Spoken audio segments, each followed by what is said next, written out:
SMT Nation, we back nation. It looks like a bit of an update to the AT&T workers strike. May have been very temporary.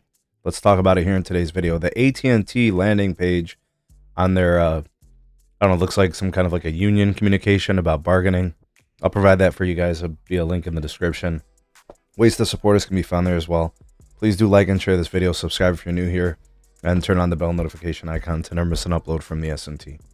All right, folks, so earlier today we reported that AT&T workers were instructed by their union representatives to go on strike, to pick up and leave whatever work they were currently on, whatever job site they were on, and just go. And people did, and those employees did. They followed the instruction of their union reps, and they left. They left the work as is. They didn't finish their job, and they bounced. And we know that the negotiations between AT&T and their union, their workers, has been ongoing for several months. They want a new contract, looking for that stability. Who knows? Maybe it's healthcare, maybe it's pay. Who knows? Could be a number of things. Could be all those things, other things, whatever. But I think what the union over at AT&T is doing was, flexing a little bit, right? Unwilling to negotiate with us, not meeting us where we need it. We're willing to strike. So I think that's what it is. So they preemptively, hit their strike.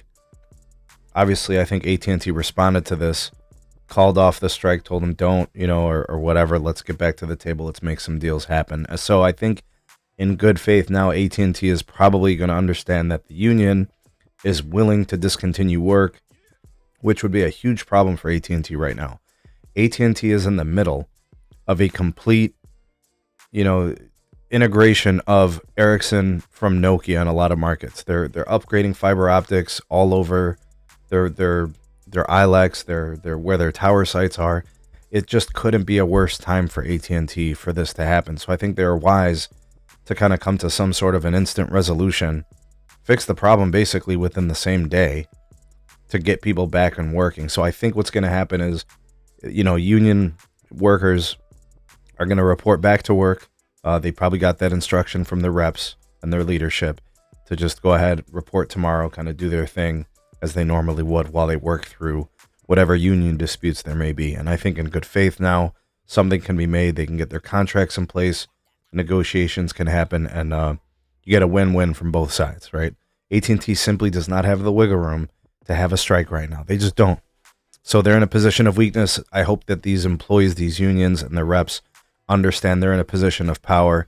AT&T is in no position to have work discontinue as their 5G network is the slowest, I would say, compared to Verizon and T-Mobile where they stand. So they're catching up there, and they obviously have huge plans for fiber.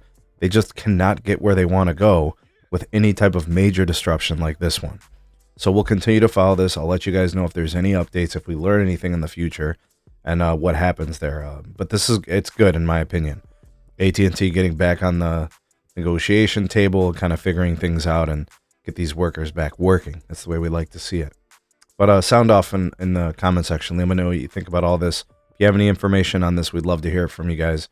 Drop us online. You are the voice of the people, the SMT Nation. Let your voice be heard.